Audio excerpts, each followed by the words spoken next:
We're not testing it. It's recording. Oh, that's weird. Yeah, that was really weird. Was that like a new feature, like a new update we didn't know? They have updated recently. Because I was playing in here the other day, and it did say something about look at your new updates, and I was like, meh.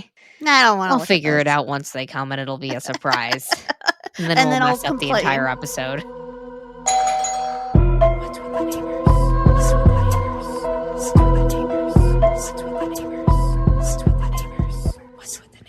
They definitely notified me about this, but I'm gonna say they didn't.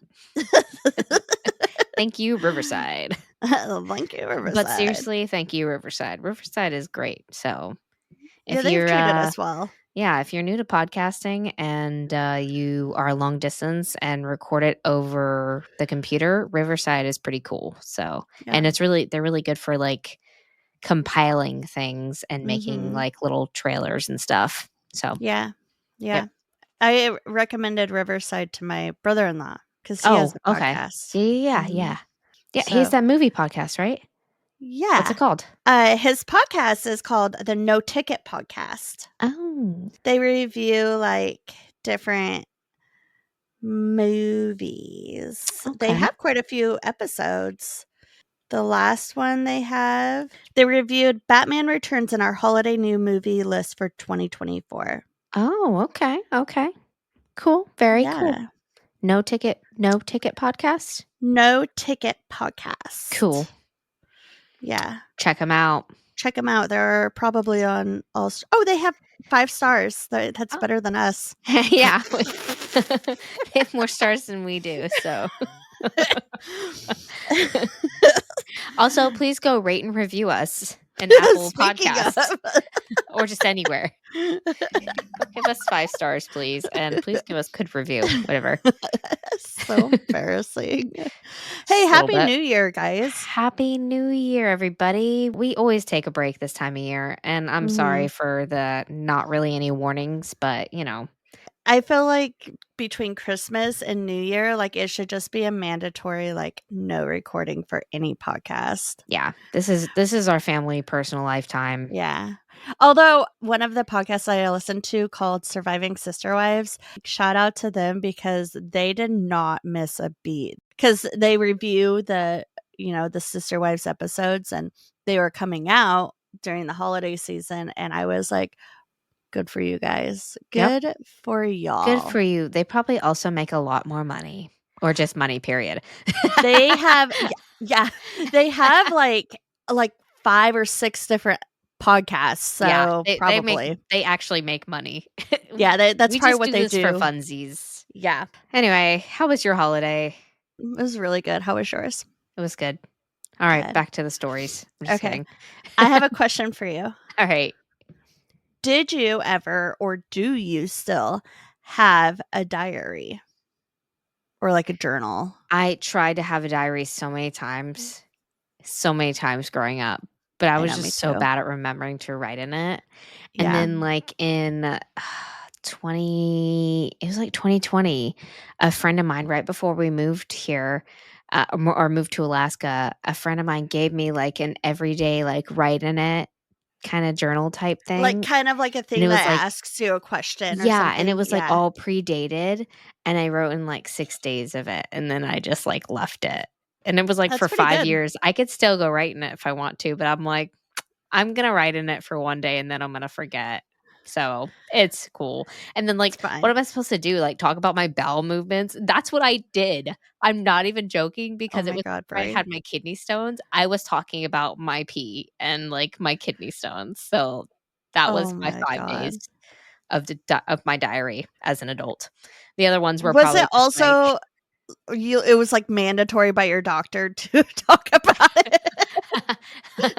No, I just talked about it because I had nothing else going on in my life.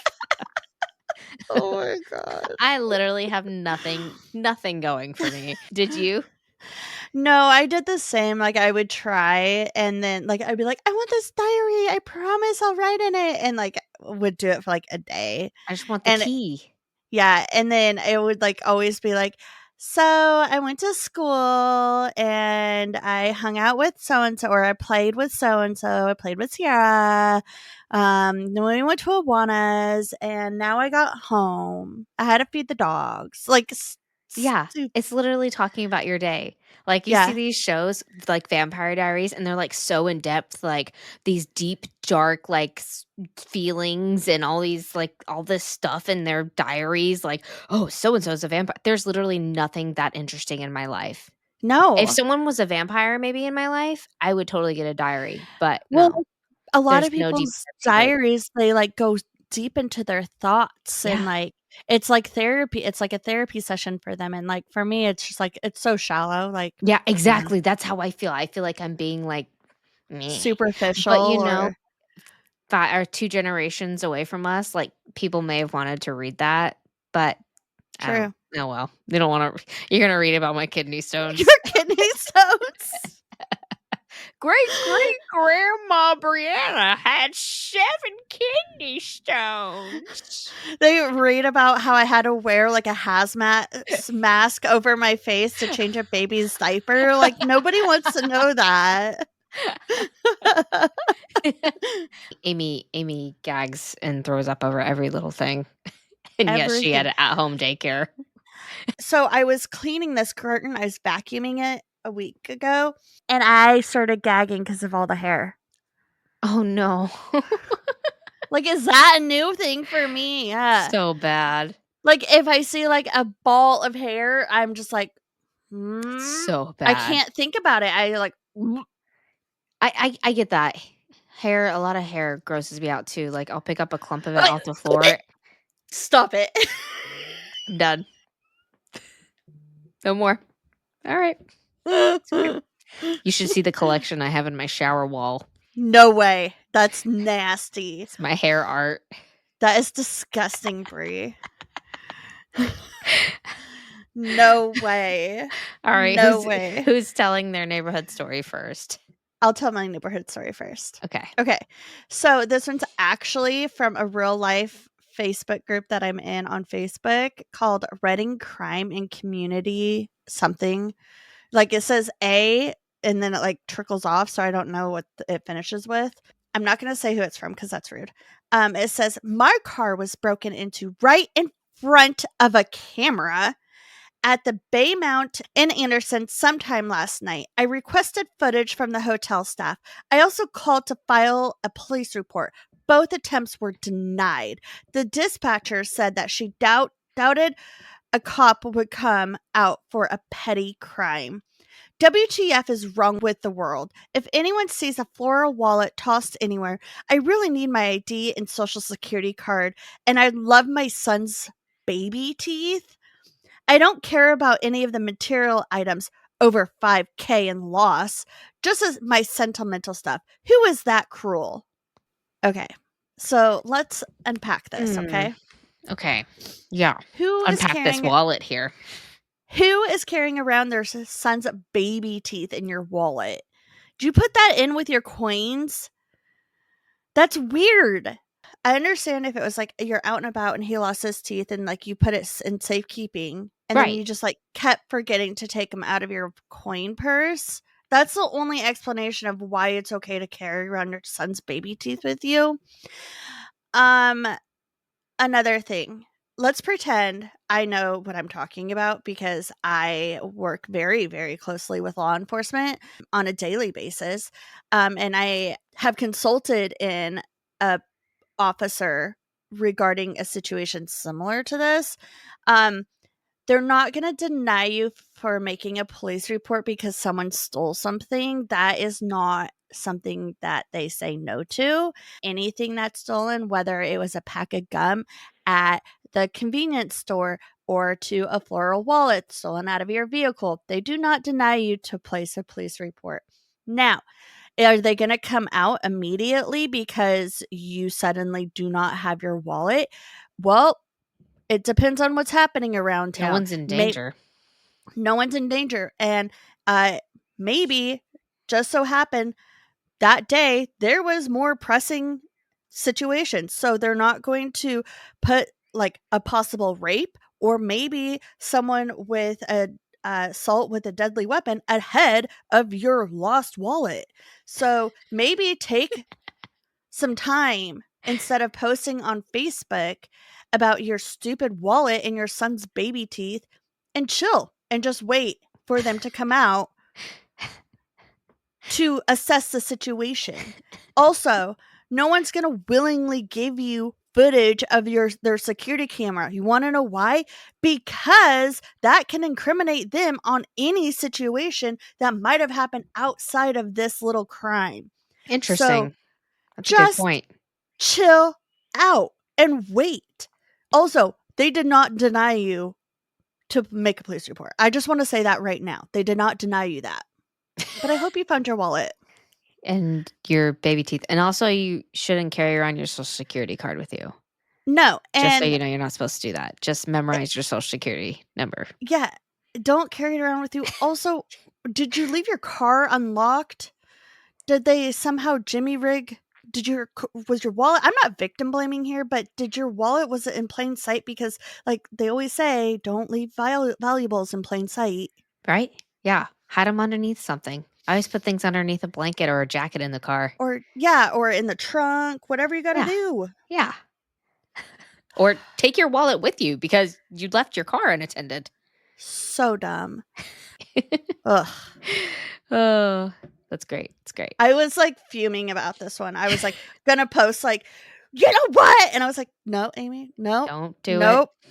Those keyboard warriors will come for you. Oh, you crack me up whenever you get into an argument with people. All right, I'm gonna go first. Oh, we have hometown horrors for you guys, by the way. Yeah. So Hometown holes. I have one from Quora. Quora? Quora? Quora. Cora. Cora. Quora. Not a person. Like the Yeah, website. it's the Quora. website, Yeah. which I always mistakenly for Reddit. Like Yeah, every same. time. Same. I mean, they're both similar. Yeah. Okay. It was about paranormal experiences. So it says, Okay. I'm not going to say the person's name. This was the closest to a paranormal experience that I've had in my life. And if it was a spirit, thank you for the chips. Oh. We were living in Westlake Village in Los Angeles County within a gated community. One weekend, we planned to drive to San Francisco and back. The day before, we went shopping for the trip. I remember buying road food like 7 Up, snacks, and baby food for my baby, not us. I love that they had to like specify that it was not for them. Just so you know, the baby food is not for us. The smashed peas, we do not crave smashed peas. Those beets, baby.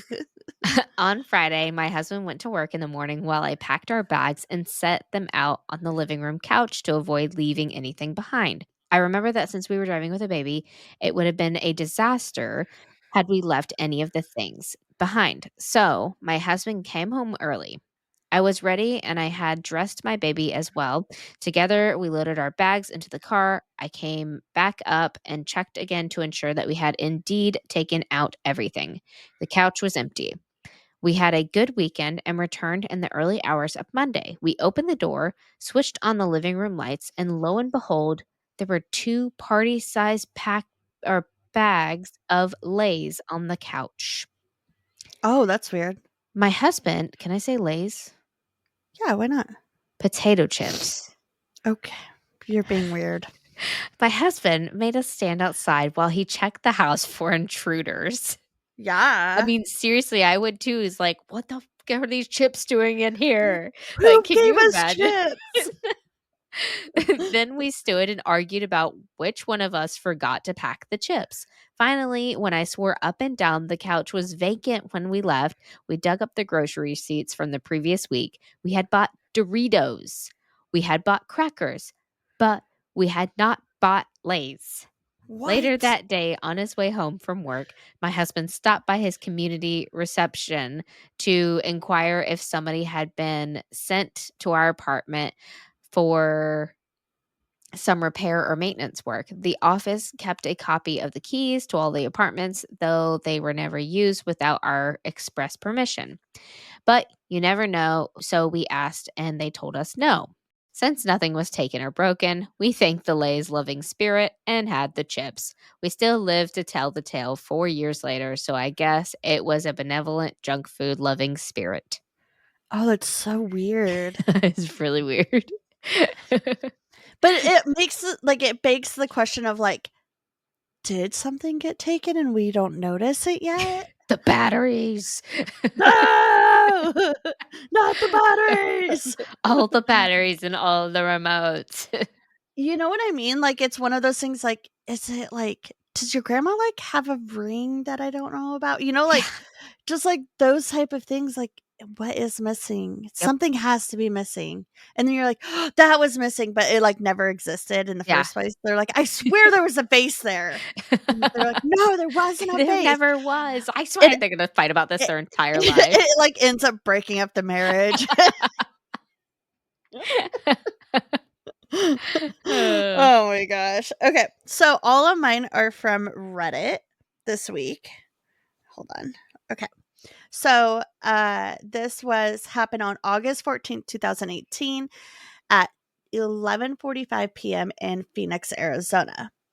At nearly midnight, 27-year-old Lisa Hartley, an inspiring pianist, was found dead in her music video studio.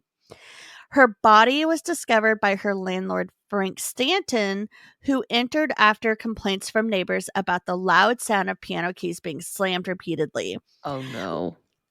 Lisa had been struck in the head with a blunt object and was found slumped over her grand piano. A shattered metronome, which is like the Metronome. little, metronome, the doo, doo, Mhm. doo, doo, covered in blood, was laying nearby and was suspected to be the murder weapon. The investigation quickly focused on her ex-boyfriend, Ethan Crane, a 30-year-old music promoter with a history of violence. Security footage showed Ethan entering the building just an hour before Lisa's death. He claimed they had reconciled. Thank you. They had reconciled and parted on good terms earlier that evening. But further complicating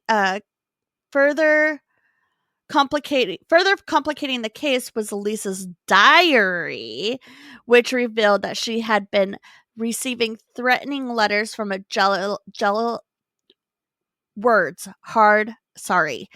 from a jealous rival pianist, Olivia Reed. The letters accused Lisa of sabotaging Olivia's career by stealing her compositions. While Ethan's remained the prime suspect, a lack of concrete evidence left both him and Olive Reed free, and Lisa's murder remains still open to this day. He did it. I think he did it. He did it. He went into the building and then but says that they reconciled. Why would you trust that? Like what do you have that's proof that they did that happened? And also death by metronome. That sucks. Could you imagine? Why were the piano keys slamming? Do you think he was cuz was it like rigor mortis or was like I'm thinking like was it during like him killing her? I'm thinking it happened while he was killing her. I'm thinking like she's dead on the piano and it's like rigor mortis and she goes like little seizures. Yeah. Okay, but do you think that he turned the metronome on while he... That's morbid, Amy. I don't think you don't turn a metronome on, do you? Yeah, you do. I thought you just dropped the ball. Okay, you're thinking I'm thinking of an actual piano metronome. Oh, like a musical one. The one that goes like this. And you can not the one that change drops like this. Yeah, you can like turn the speed up and down. That makes sense. Do you think he turned it on to like keep the beat of hitting her? That'd be pretty messed up. That was morbid, Amy. Yes, it was. Oh, man. All right. Next one after that. How do I follow that? All right. This one also is from Cora. I believe, and I think it's from a corrections officer named Jason. I'm not gonna say his full name. Okay. Okay. Says, "Okay, so I've been a paranormal investigator for 11 years. I thought Unlike he was a many." correctional officer. You can do both. A lot of times people do both. Can't do both. Paranormal Not allowed to. investigators are TAPS Roto-Rooter. They do Roto-Rooter by day, and then they do I don't know paranormal what investigating by Roto-Rooter is. like plumbing. Oh, you told me that before. Mhm. They do Roto-Rooter by night or by day and ghost investigations by night. You're only allowed Or to they be one used to, at least. person. You can't have multiple. You can't have multiple dreams. It's No. not okay. It And if says your dream is to be a plumber, I that's need a to pretty stop. shitty job. Ha! Ha ha! Okay, so I've been a paranormal investigator for 11 years. Unlike many, however, I don't do it for the thrill or getting freaked out. In fact, I hate being scared or getting startled. I think And you're in the wrong line of work, bud. right? Instead, I do it because despite popular belief, there are paranormal investigators such as myself who are rational, grounded people, and it is exciting for me to get evidence or on audio or video devices. I've learned over the years, however, that for anyone to open the possibility of the existence of ghosts, there are mountains of evidence, but for the closed-minded skeptic, there will never be enough. I don't push my Okay. beliefs on others, and I don't try to sway anyone's opinion on the subject of the paranormal. However, if someone is truly interested in my input, regardless of their stance, I'm always happy to share my views as long as it stays a civil, intelligent conversation. I'm going to skip this part. Okay. So, I'm babbling now. So, I'll get to the Are point. you babbling or are they babbling? They're babbling. Okay. They're a yapper. Yeah. They kept on going on that topic. Okay. Okay. One of the things that happens that usually nobody tells you about when you become a serious investigator is that occasionally you'll bring home a hitchhiker from a haunted location. I don't know Oh. how it works, but it definitely happens, as an honest paranormal investigator will tell you. Anyway, I investigated Moundsville Penitentiary in West Virginia in 2012. And about a week following the investigation, at my house and getting ready for bed. My wife was already in bed, which is on the complete opposite end of the house. I got up, turned the lights off, went into the hallway to turn down the thermostat, and as I started turning it down, I heard, "No, no, no, no, no," in a rough, gravely voice. I literally almost emptied my bladder right then and there. It was by far the freakiest thing I've ever experienced. I started yelling really loud, "What do you mean no? Why can't I turn down the heat?" Let me be clear. Arguing with a ghost. Let me be clear that I wasn't really interested in why. I just wanted to drown out anything else that it might say. I ran back Oh. over to the light switch and turned it back on and kept talking, yelling really loud all the way to the bedroom. My wife woke up and said, "Who are you yelling at?" And I told her that I'd tell her about it in the morning. Smart, probably, because it probably scared the Yeah. crap out of her. I'll be honest, I didn't find it funny at all, but my wife laughed and laughed and laughed some more. So it was like the funniest thing she's ever heard. Then she told her friends and her parents, who also laughed at my expense. I can appreciate the humor now, 7 years later, but it still sucked. So that's my story. There are a couple of more things that have happened during investigations that were really funny. So I'll have to add those in the near future. I hope some of you also got a laugh at my expense. That's really funny. Yeah. I'm laughing so hard. No, no, no. So funny. That would freak me out actually. But I Yeah. think it is funny. He's like, "What do you mean I Yeah. can't turn down the light?" Just my Like house. such a dad thing. Like, No. I'm don't paying touch the the electricity bill. thermostat. Yeah, right? That is such a dad thing. Like, I swear, like, it will be a little bit colder in the house, and Rook will be like, "Did you turn down the heater?" "No, I didn't touch it. I don't know. Sorry. It sits at 68 because for some reason we live in California now, and 64 is too cold." Okay, so this happened June 3rd, 1999 in Cleveland, Ohio. So high school senior Rachel Moore was last seen leaving her shift at a local diner on a quiet Thursday evening. Her body was discovered 3 days later in a nearby park, concealed beneath a pile of leaves. The autopsy revealed that she had been strangled and shows signs of a struggle. Police initially suspected Mark Jensen, her 25-year-old coworker, who had been seen arguing with her earlier that day, which is wild. Why is a 25-year-old arguing with a senior? But whatever. That was her coworker. Witnesses also mentioned a mysterious blue sedan that had been parked near the diner around the time of Rachel's departure. Rachel's best friend, Emily Torres, came forward with a chilling revelation.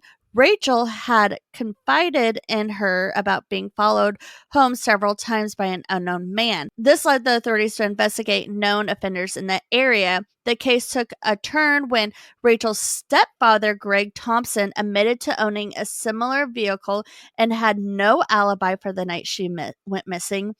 During the search of Greg's property, a torn piece of Rachel's uniform was discovered, but the evidence deemed circumstantial because it was her stepfather. Though he was arrested, inconsistencies in the timeline led to his release, leaving the murder of Rachel Moore an endearing mystery that haunts the community. Dang, all these unsolved mysteries. It's almost like there's a pattern. Whoa. Bom, Oh, bom, bom. love a good unsolved mystery. Did you just knock my Lego down? Oh. Look at that look. Where is he? You little shit. Is it okay? It was just a piece. Like, Oh. I have a plate of extra. Like a Lego set. Oh, no. They did that earlier with one of our Star Wars ones. Yeah. All right. This one is from Reddit. And it says, so the stairs in my attic had smelled like burnt hair for 3 days. Extremely odd because it was just that area and I have a very old, drafty house. On day 4, I came home from work just before midnight, and as soon as I walked through the door, I felt like I had someone standing over my shoulder, breathing down my neck. The feeling was so strong that I opened my medicine cabinet so the mirror was against the wall. I also showered with the shower curtain open because I had a powerful need to see the room. I've done that before. Yeah, I After have a to. shower, I was a little less on the edge until I walked past my 4-year-old daughter's room. The door was closed, but I heard her talking in her sleep. No, no, no, no. Then I heard a loud crash. I slowly opened the door to find her sleeping on top of the covers and the pile of stuffed animals she insisted on sleeping with scattered across the room. I turned the light on low, looked around the room, and checked her breathing. All seemed well, so I went to bed. The next morning, I asked her if she had a bad dream. She said, yeah, there was a man with no arms and sauce on his face, and he kept laughing at me. I told him to go away, but he wouldn't. Then an arm came out of the wall and threw me into the ceiling, and I crashed back down on my bed and went back to sleep. And I said, sauce on his face? And she replied, yeah, like red, like spaghetti sauce. Like blood. This Dude. girl was thrown up into the air and then went back to sleep like nothing happened. I know that's what she dreamt, but I don't know if that actually happened, but like something freaking happened. There was a crash because the mom heard it. 4-year-old freaking child talking about someone's in her room and sleeping with all these stuffed animals. And it made me think of Natalie when I read this because in her room is all covered with stuffed animals and she talks about some weird ass shit. Yeah, she Kids does. are freaky, man. I don't like them. I don't either. I don't recommend them. No, don't do that. 1 star. No recommendations. But also, they're the light of our lives, and we can't do anything. I love them. I do anything for them. Such a manipulative relationship here. It really is. Toxic, maybe a little bit. A little gaslighting there. Yeah. Okay, so this one happened May 22nd, 2013 in Portland, Oregon. So, when Marie Ellis, a 34-year-old botanist, didn't show up for her work, her coworker, Jake Marino, went to check on her. He discovered her lifeless body inside the greenhouse she had been working on for months now. Marie had been stabbed multiple times, and the shattered remains of a rare glass terrarium, Terrarium. terrarium, a rare glass terrarium was scattered nearby. The rare plant inside the terrarium, worth thousands of dollars, was missing, leading police to suspect that the murder may had been tied to a theft. Suspicion quickly fell on Darian Lowe, her estranged husband, who had been loitering near her workplace the night before. Darian claimed he was only there to apologize to Maria for their ongoing divorce battle. Don't believe that. It was just like the guy in Not for a minute. Mm-mm. However, Maria's journal revealed a different suspect, Victoria Green, a colleague with whom she had a bitter rivalry over a prestigious grant. Oh. Victoria had been overheard making disparaging remarks about Maria just days before the murder. DNA evidence eventually pointed to Victoria, who confessed in a plea deal, claiming that she lost control during a heated argument over Maria's impending win of the grant, and she was sentenced to 25 years in prison, and the missing plant was recovered from her home. Hot damn. Don't do that. Don't do that. Don't kill people. Also, I want to know what plant it was. I was about to say, what kind of plant was this? I don't know. I got it from Reddit. Little Shop of Horrors. Oh, Feed me Seymour. Feed me all night long. Audrey. That was the plant's name. No, that was the girl's name. Mm-mm. That was it? It's the plant's name. Hey, Google. What was the girl's name then? Was it named after her? Yeah, ask your Google. Audrey 2. Audrey 2. Okay. So it was the girl's. Okay. So he named it after her then. Yeah. He must have named it after her. Oh, Audrey 2. It was Audrey 2. Audrey 2. You're so smart. Thank I you. shouldn't question you. You know musicals better than I know musicals. It's good. All right. So this happened, I think, 15 or so years ago when my grandfather passed away. In my culture, the dead are cremated and there are elaborate ceremonies performed. The body carried by people while chanting the name of a Hindu god, Ram, after it has been cleaned, clothed, and some ceremonial colors put on it. I was never very close to my grandfather. I barely remember ever having much to talk with him, but my parents say I used to talk to him a lot as a child.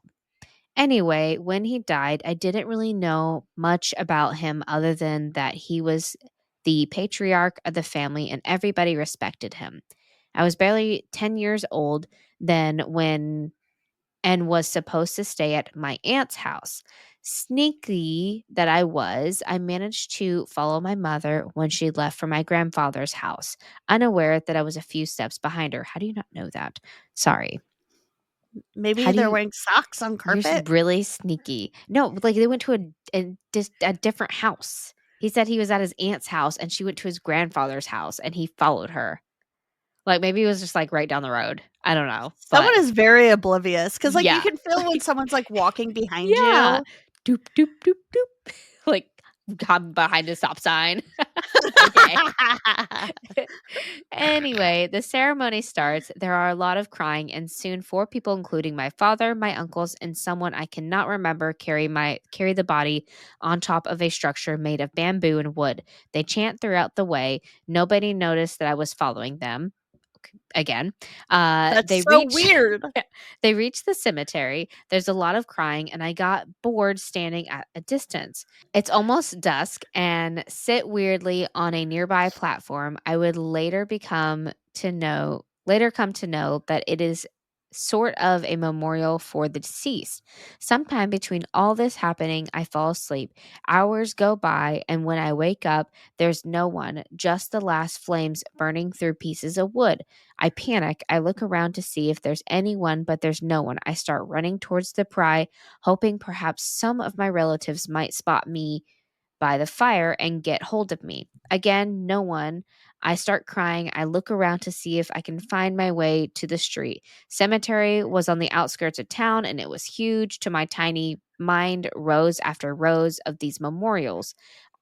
It's almost dark and I can hear animals howling at the distance. Oh my gosh. While all this is happening, I have a creepy feeling that I am being watched. It sends a shiver down my spine. To this, I don't remember ever being so shit scared. It was such a dark and nauseating feeling, a sense of impending doom. I cry louder and start running. Little did I know I was running deeper into the cemetery, Oh, jeez. further from the road that would take me home. I reached the edge of the open ground and catch my breath near the tree line. I can hear the faint voices coming from beyond the silhouette of the trees in front of me.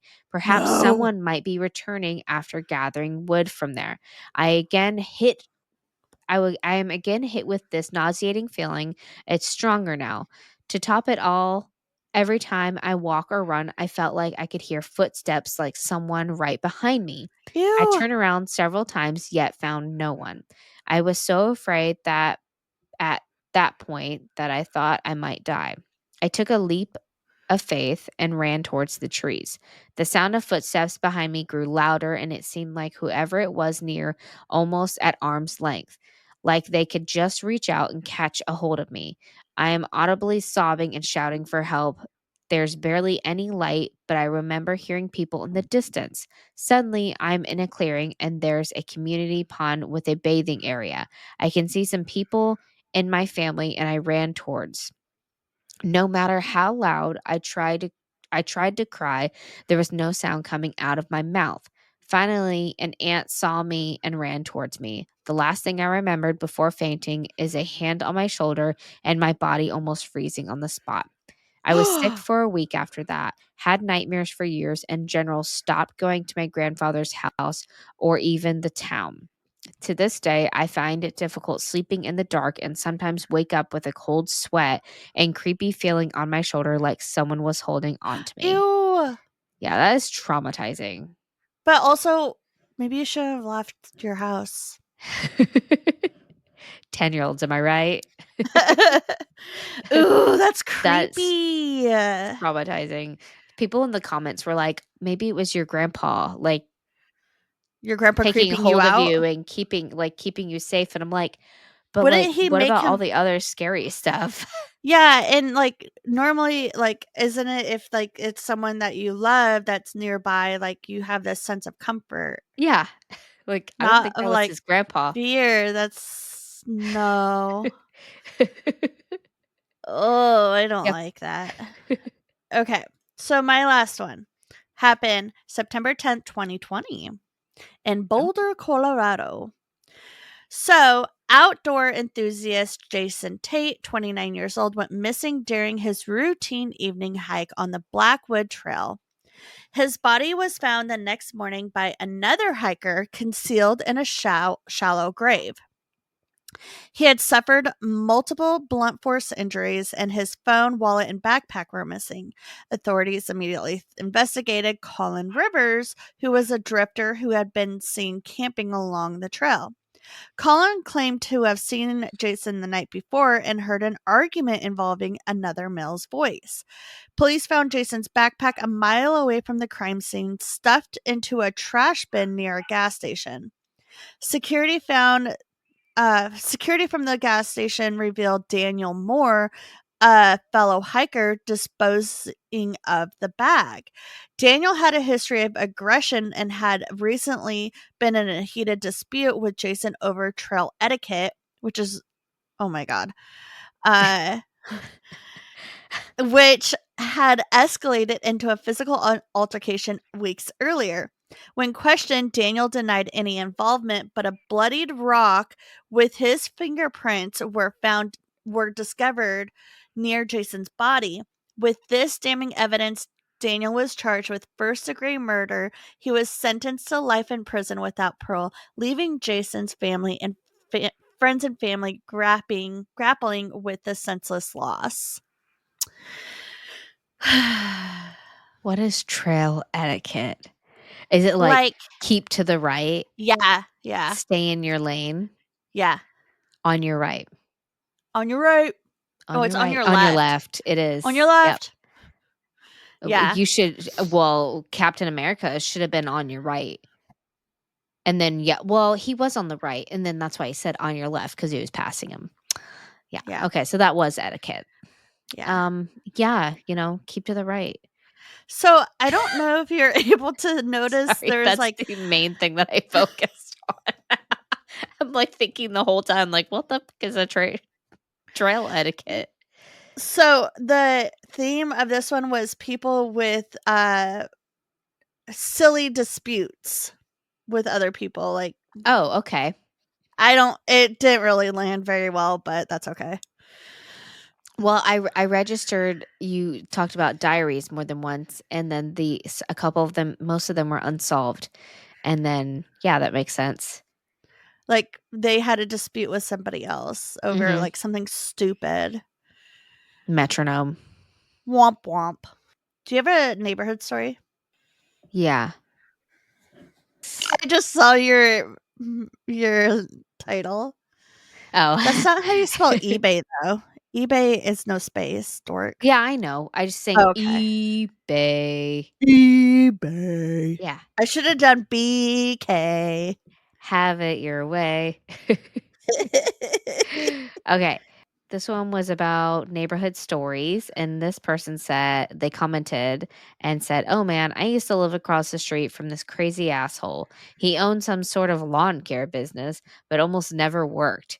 Every day, he'd get on one of his riding mowers and mow a section of his own lawn, but the sections were never adjacent to one another. So he'd mow a strip at one end of his lawn, then go mow a little strip in the back, etc.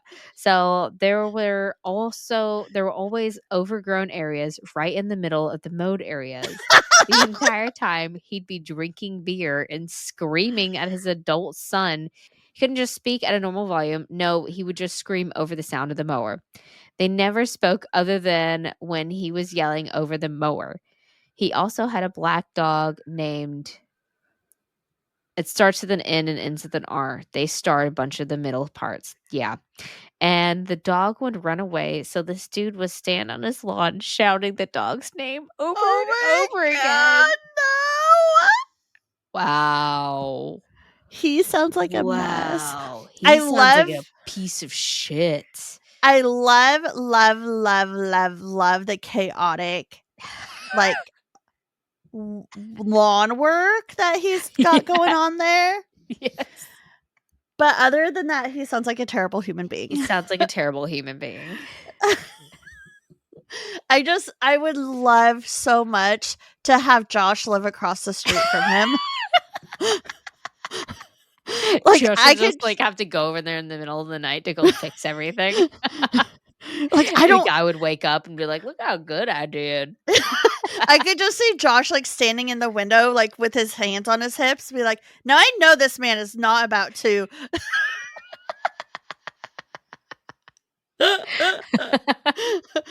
Like, he can't even do it in a straight line. Why is he doing it in patches like that?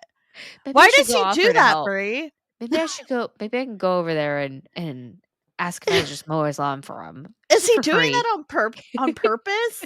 Does he know how much it bugs me? Can I complain? Josh, why are you in a bad mood again? Because look at what he did to his lawn. Look at his lawn. I absolutely love that chaotic energy. I do as well. For it. So we're gonna get This podcast, if we didn't talk so much, would have been like 20 minutes. Yeah, it would. my cheeks hurt from laughing. That's what we get for not having podcasts for 2 weeks. It's fine. Sorry, guys. Sorry about it. All right, I gotta take off my face. Have you checked in on the neighbors? What's with the neighbors? Bree and Amy out. Psh. Say hi to your cats for us. Don't get dad. Bye, buddy. Bye.